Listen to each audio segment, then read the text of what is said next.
That Long Silence by Shashi Deshpande.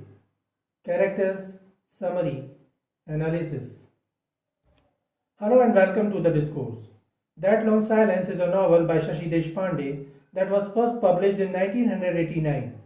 That Long Silence is a prime example of literary fiction. As opposed to genre fiction, literary fiction refers to the realistic fiction of human characters, or more broadly, all serious prose fiction outside the market genres, the genres being, for example, science fiction, fantasy, thrillers, or westerns. Literary fiction often involves a concern with social commentary, political criticism, or reflection on human conditions. This novel is focused on the character Jaya, her relationships, and her thoughts, and thus not much on the plot. Nothing much happens in the course of the novel, but the author reflects upon the current situation of Indian women facing societal suppression and their will to change their situation. Shashi Deshpande is known for her stories that resonate with the struggles of modern Indian women.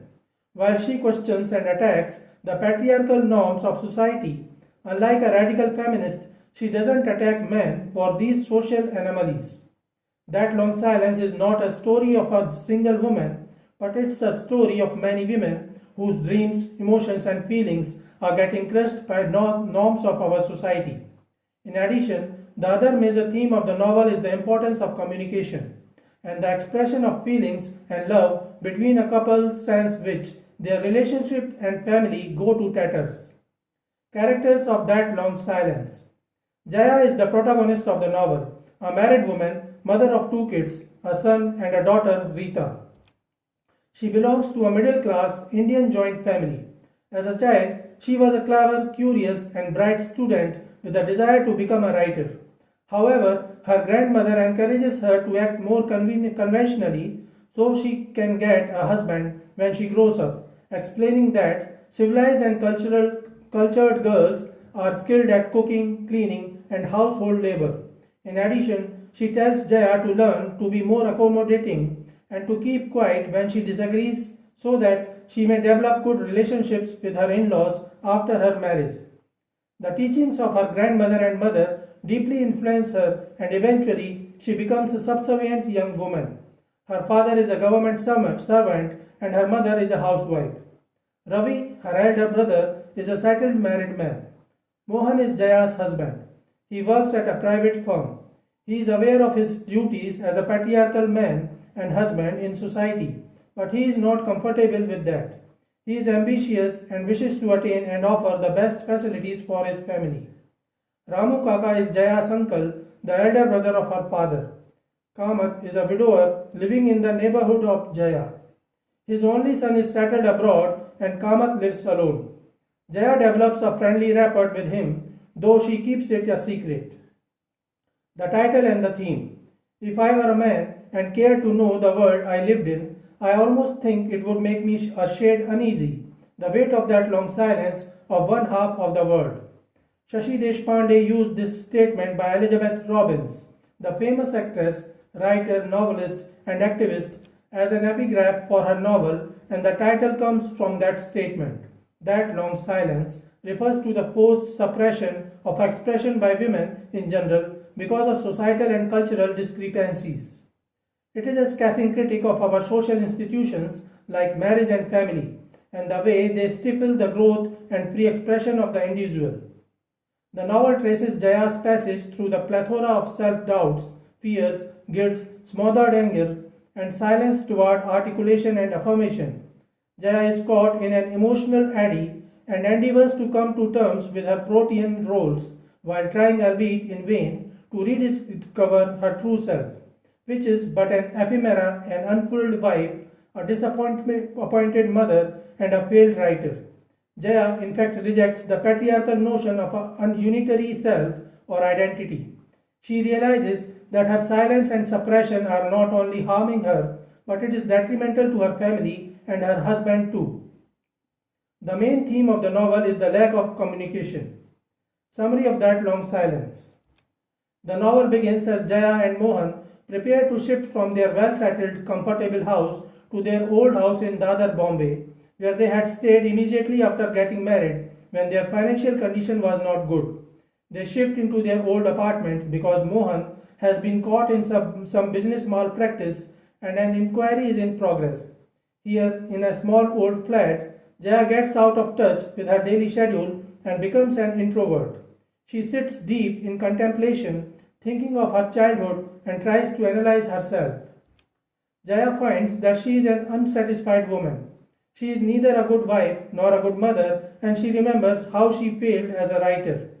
Jaya recalls her past days, her upbringing, the environment in which she was brought up, and the preachings that were thrust upon her when she was growing up. Easy, she has been taught that a husband is like a sheltering tree. Though Jaya is a modern, educated woman, she wishes to be an ideal wife and mother like Sita, Parvati, and other mythical figures. However, she often fails at that.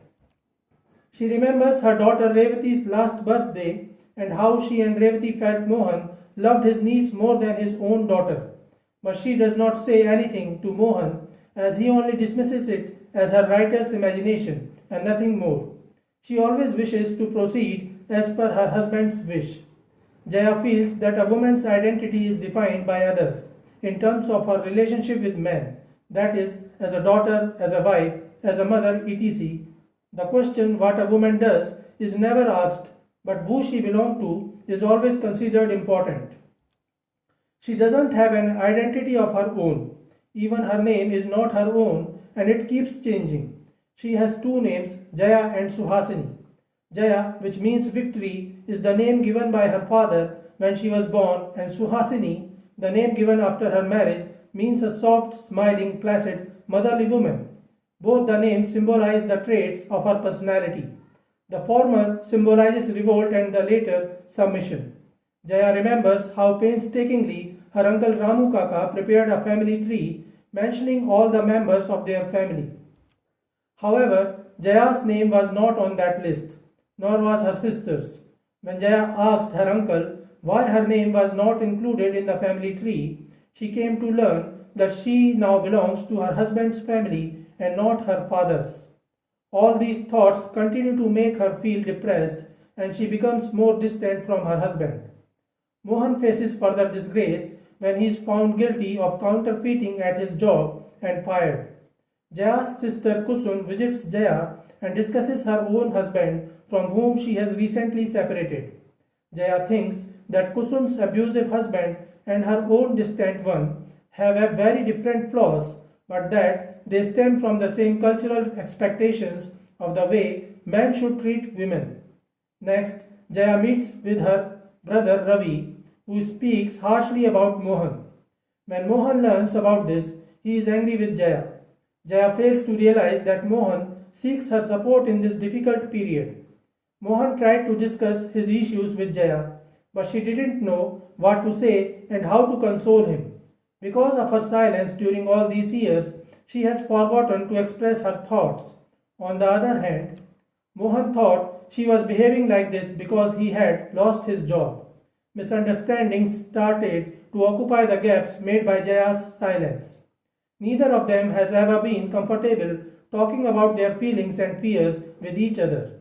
Mohan has no idea how to ask for what he needs, and Jaya has no idea how to offer it. The situation becomes even drier when the couple's son Rahul runs away from home. Eventually, Mohan left the house and did not return for several days. Jaya's physical and mental condition was devastated.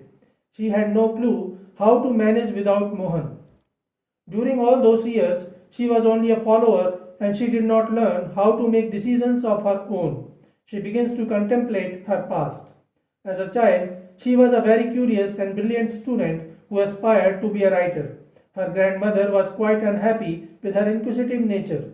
In her view, girls must remain silent and submissive all the time. They don't have any right to ask so many questions. Jaya's father was very fond of her daughter and he used to support her always. He encouraged Jaya to follow her dreams of being a successful writer. But after his sudden death, Jaya became alone and no one ever tried to understand her feelings and emotions. She started suppressing her desires to satisfy the criteria of our society.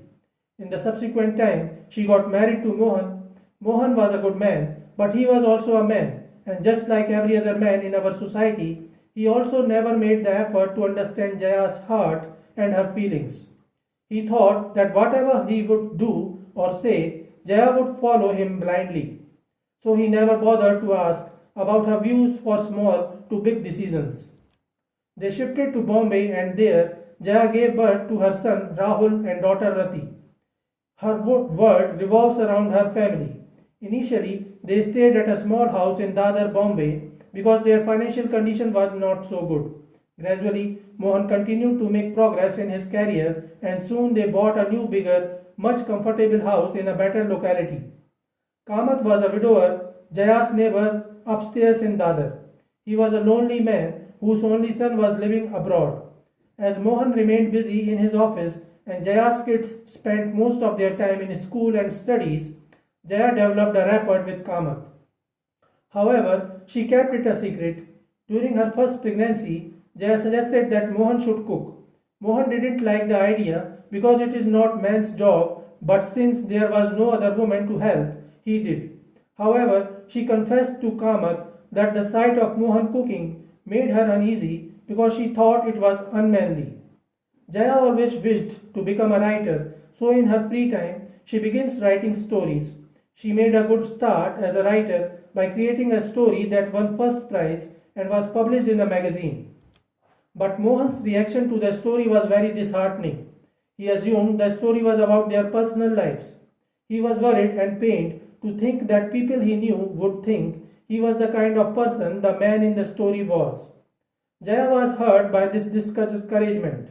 However, Kamath appreciated her story. She decided to continue writing under a false name, but most of her other stories were rejected. Kamath reviewed her stories and told her that the stories showed Jaya's anger and her strong passions. Jaya tried to remind him what she had actually learned from her husband in her first memorable argument with him, that a woman cannot be angry, that anger makes a woman unwomanly. Kamath told her that she should not use a fake name and should work harder. Jaya told him that she didn't have time for serious work because of her domestic responsibilities. Kamath rebuked her and said, I warn you, beware of your women are the victim's theory. It drags you down into a squishy swamp of self-pity. Take it seriously, woman. Don't hide behind a fake name and work. Work if you want others to take you seriously. However, she continued to hide behind her excuses. Jaya always respected Kamath, who showed much understanding and sympathy for Jaya. In fact, Jaya was more free and uninhibited with him than she was with her husband. But she was not confident enough to tell her husband about her friendship with Kamath. She kept it a secret as friendship between a married woman and other man is always viewed with suspicion and disapproval. One day, when she visited Kamath's apartment, she found him dead on the floor. She panicked and left the apartment silently. Jaya couldn't even stay and pay tribute to her best friend in his death for fear of ruining her marriage. Now, when Mohan has left, she realizes that she failed as a wife, a mother, and a friend. She feels as if she is a failure as an individual. Thinking about what has led to their separation, Jaya understands that she is partly to blame for withdrawing from her husband during his trying time. She recognizes that the long silence has stifled communication and openness in her family, making it difficult to support her husband and vice versa. Jaya remembers how Kamath always encouraged her to express herself and be truthful to herself. Jaya sees a ray of hope when she receives a telegram from Mohan informing her that he will be home soon and his company is willing to take him back as he has been acquitted of the charges of corruption. Jaya is ready to accept Mohan back into her life, and she vows that never again will she let the long silence separate them emotionally from each other. So this is it for today. We will keep discussing the history of Indian English literature. Please stay connected with the discourse. Thanks and regards.